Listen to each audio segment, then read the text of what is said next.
William Arteaga. Él es el autor de la presente exposición. Él se encuentra en estos días en Comisión de Servicios en el Exterior. Pensamos que esta ponencia, gestión del sector agricultura al 2021 hacia un desarrollo sostenible, simplemente es la explicitación de un conjunto de líneas decantadas un poco de la injerencia que el ingeniero William Arteaga ha tenido en el sector, en algunos órganos del sector público, y que es de carácter sugestivo. Pensamos que la definición y la determinación de cuánto avanzar, dónde, en qué momento aplicar la acción más importante, tiene que ser definida con carácter participativo de todos los organismos que actúan en este sector. Pensamos que el desarrollo sostenible es un tema de largo plazo, de muy largo plazo, pero sin embargo pensamos que algunos logros se pueden dar de aquí al 2021 en el próximo periodo de gobierno. Pero sin embargo creemos que el énfasis debe estar en la construcción de las capacidades, ¿no?, para poder, ¿no?, avanzar o desplazarnos en ese propósito. Quizás voy a empezar por algunas consideraciones de base, es decir, cómo estamos ahora. Lo que se manifiesta así como una tendencia muy notable es que en los últimos 65 años el Producto Bruto Interno relativo del sector agropecuario se ha contraído a la mitad, ¿no? ¿Y esto qué tan crítico es? Veamos, ¿no?, en este cuadro cómo los países más desarrollados, el sector agricultura tiene solamente una presencia del 1.8% en la Unión Europea, Estados Unidos 1.2%, Alemania 0.8%, Japón 1.1%. Esa es más o menos la cota, ¿no?, de los países desarrollados. El sector industrial con un 25-27% y el sector servicios con un 70-72%, ¿no?, complementario muy importante. Quiere decir que el mundo está avanzando, digamos, a esa configuración del producto de sus economías. Entonces, al parecer, la situación de contracción del PBI en el Perú no parece algo que sea no saludable, ¿no? Al parecer está caminando en lo que, ¿no?, se está viendo a nivel del mundo.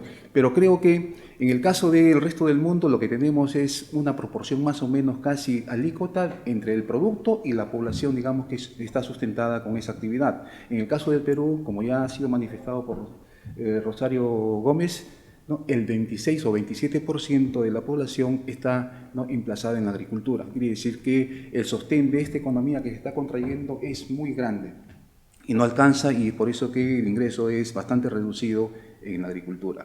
Un segundo aspecto es que existe una predominancia de la pequeña propiedad. Esto ya ha sido mencionado también por Rosario Gómez, ¿no?, que el 90% de la propiedad es menor de 10 hectáreas, ¿no?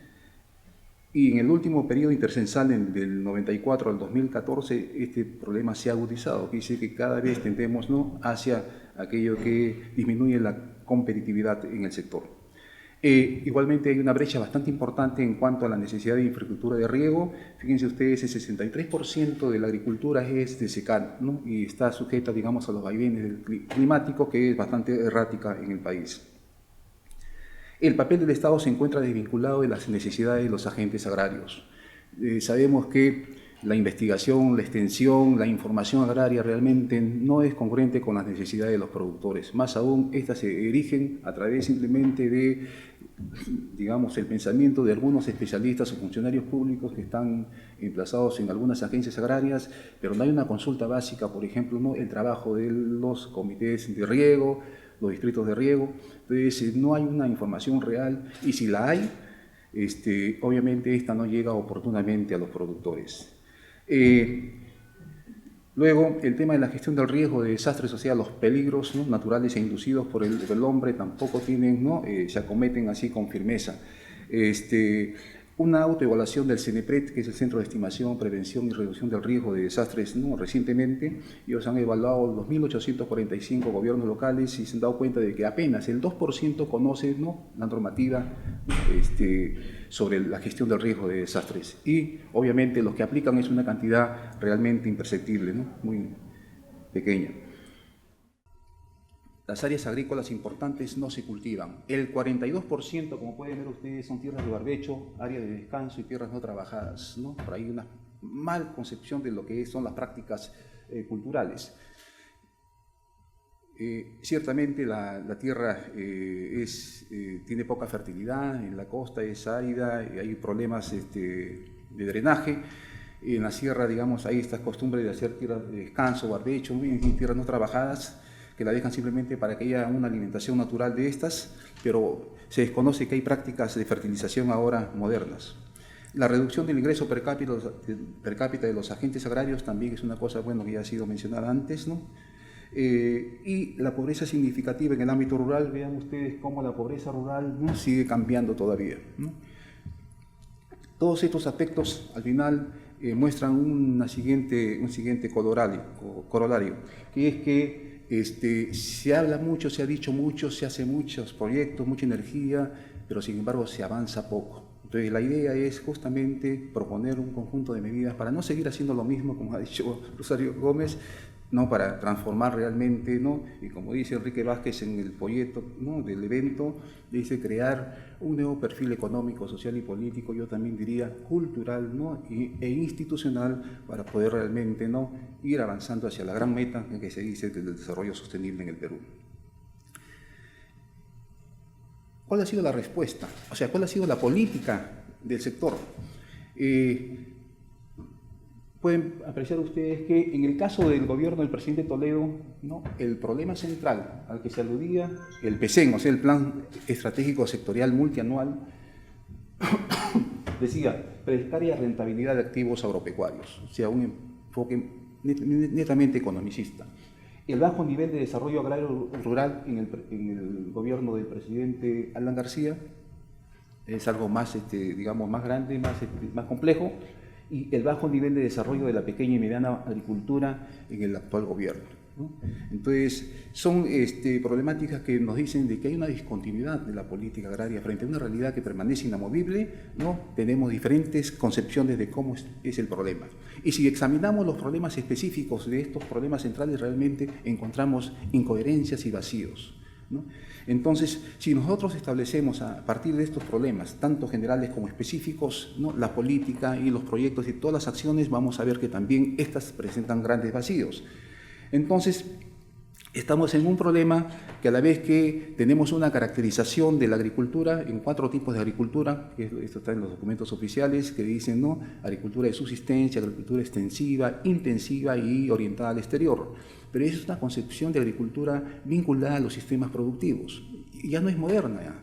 Pero sin embargo se sigue manejando como conceptualización, aunque en la práctica toda la política que ha sido andamiada, ¿no?, en los PESENs, al final no corresponden a esta diferenciación para si quieren ser congruentes que ha sido establecida. O sea, políticas y acciones y proyectos específicos para cada tipo de agricultura, tratando, digamos, de que exista, digamos, un salto, ¿no?, de agriculturas más atrasadas hacia las más adelantadas. Pensamos que el corazón de una concepción del desarrollo agrario debe postular un cambio fundamental en la agricultura vista no como sistema productiva, sino vista como un negocio agrario, ¿no? Le decimos productores, pero el productor simplemente tiene como culmen la cosecha, digamos, ¿no? Pensamos que él es un negociante, un empresario como cualquier otro en cualquier actividad, y tenemos que cambiar la mentalidad, y no solamente la mentalidad de ellos, sino también la mentalidad de cómo los demás, el Estado los ve también, ¿no?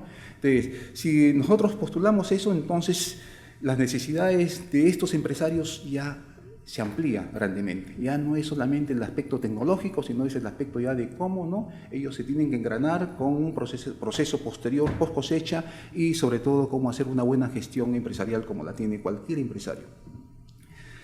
Y el papel del Estado justamente entonces adquiere una nueva dimensión. El papel del Estado tiene que reconvertirse, obviamente, para poder dar ese nuevo, responder a ese nuevo enfoque de lo que es el emprendedor agrario. Pero como la agricultura goza mucho espacio, ¿no?, y está sujeto al clima, entonces es necesario que el Estado pueda llegar a todos los ámbitos. La agricultura es la actividad más difundida en el espacio. Entonces tenemos que llegar, y para eso no hay otro camino que crear economías aglomerativas y externas que permitan, digamos, ¿no?, maximizar un poco la acción del Estado y el impulso que podamos impeler en esta nueva agricultura. Propiciar la asociatividad de las unidades productivas para poder usar los servicios, obviamente, del Estado y servicios no privados, pero también para proyectar una oferta bastante importante, ¿no?, al mercado.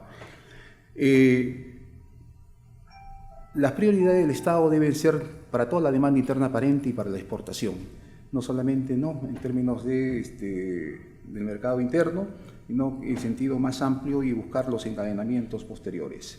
Promover una agricultura cuya fase de campo se enlace con servicios de procesamiento y agroindustria, o sea, debemos tender a lo que, digamos, ¿no?, a trasladar parte importante de la actividad agropecuaria y de la P agropecuaria a lo que es el sector industrial y al sector de servicios, ¿no?, para acomodarnos más o menos en los parámetros que establece, ¿no?, la modernidad. Promover una agricultura cuya fase de campo... reestructurar el sector público agrario para suplir las capacidades en función de la nueva concepción. Realmente esta es una de las cosas que bastante preocupantes, porque realmente hace poco estuve cerca de una acción para obtener un certificado de sanidad, y el TUPA de SENASA decía, no, 30 días se logra en plazo máximo, y todos los días se iba a preguntarle al funcionario si realmente cuándo iba a estar el certificado sanitario, porque se estaba a la puerta ya de enviar un container para el mercado exterior, y decía, bueno, yo tengo 30 días, señor. Y la única ley que se cumplió fue que a los 30 días lo hizo. ¿No? Lo hizo para no saltar la ley, sino simplemente, ¿no?, nunca pensó, digamos, en minimizar y dar un servicio adecuado. Entonces, esa mentalidad es realmente una mentalidad que está imperando, está bastante difusa y esparcida por todo el sector público, y eso significa un cambio radical en ese sentido. El desarrollo sostenible debe ser un imperativo en todas las empresas del sector y de la inversión pública también, en forma, digamos, ¿no?, incluyendo todos sus aspectos o dimensiones. El sector público agrario debe estar comprometido con el alivio ostensible de la pobreza también. No todo es, digamos, empresarializar, ¿no?, el agro, sino que también debemos ¿no?, reducir la pobreza, porque son condiciones, digamos, que impiden el impulso de la actividad. La tipología de las unidades productivas debe ser distinta, no desde el punto de vista, digamos, del sistema productivo como se ha aludido, sino fundamentalmente a nivel de la capacidad empresarial que tienen. Y desde ese punto de vista, aquí hay una conceptualización más o menos de unidades empresariales consolidadas, aquellas que tienen parcialmente desarrolladas empresarialmente, con una información, y por último las que siguen todavía vigentemente, ¿no?, desarticuladas del mercado. Y ahí están las características, ¿no?, de cada una de ellas, ¿no?, en el sentido de información, manejo, digamos, empresarial, capacidad financiera, etcétera, etcétera, de innovación, que determinan el perfil de lo que es la competitividad, en otras palabras, en la agricultura, que tiene que ser lograda. No significa esto que todos deban transitar por todas las etapas, se puede dar un salto cualitativo de una a otra. Entonces, las metas a lograr, tenemos ahí el aumento de las tierras por irrigación, se propone 500.000 hectáreas, ¿no?, en la década pasada es lo que se ha efectuado. Tierras no programadas, o sea, aquellas tierras que están, el 42% de todas las tierras, ¿no?, con aptitud para la agricultura, que no se programan. Solamente el 5% ya significan 150.000 hectáreas, que es una contribución básica, ¿no?, a la seguridad alimentaria. Ampliación y mejoramiento en el uso del agua, o sea, no solamente dar más agua, ¿no?, habilitar tierras eriazas con riego, sino también tecnificar el riego. Mejoramiento tecnológico y mejoramiento de la gestión, o sea, ¿no?, hacerlos empresarios, ¿no? Hay metas específicas. Creemos que el impacto en el crecimiento del producto va a ser por nuevas áreas un 30% del producto, por productividad, ¿no? Y acá tiene que ver mucho la acción pública en el sentido de investigar aquello que realmente necesita el productor, ¿no? Y eso realmente hay una discordancia entre lo que la investigación, no solamente pública, sino también de las universidades, en relación a lo que el productor necesita. Y por último, por gestión, por capacidad de negociación, por manejo de información, de precios, en fin, generar también, ¿no?, un crecimiento ostensible del producto. Pienso que en suma todo esto puede ser, digamos, un impacto bastante importante, además que hay otros impactos que ya han sido por ahí explicitados con los, ¿no?, en la cual está elevación del empleo agropecuario, ¿no?, desplazar gran parte de la actividad agropecuaria hacia otros sectores, como hemos visto, sector de transformación, proceso de planta, en fin, y el sector de servicios. Ahí está un poco, ¿no?, la generación de mayor valor. asociación de negocios con acceso a mercados, balanza comercial favorable, elevación del ingreso per cápita en el sector, mayor nivel de la seguridad alimentaria, reducción de la pobreza rural, encadenamientos con el sector secundario y terciario. Algunas políticas específicas, creo que es importante el Plan Nacional de Producción o el Plan de Intenciones de Siembra. Actualmente esto se dejó de hacer, está volviendo a hacer, ¿no? Pero para evitar un poco las expansiones así abruptas de la producción y el impacto que esto tenga en los precios, pero realmente se hace en forma inoportuna. Cuando ya la campaña ya se inició, realmente ahí se lanza la información, ¿no? Entonces, eso ahí no se está cumpliendo nada, ¿no? Una prospección de los mercados internacionales y también los internos, ¿no? Hay nuevos productos, así como ha sido mencionado por Carlos Merino, ¿no? Hay un banco de germoplasma muy abundante en el Perú, estamos con el boom de la quinoa, la kiwicha todavía no está lanzada, ¿no?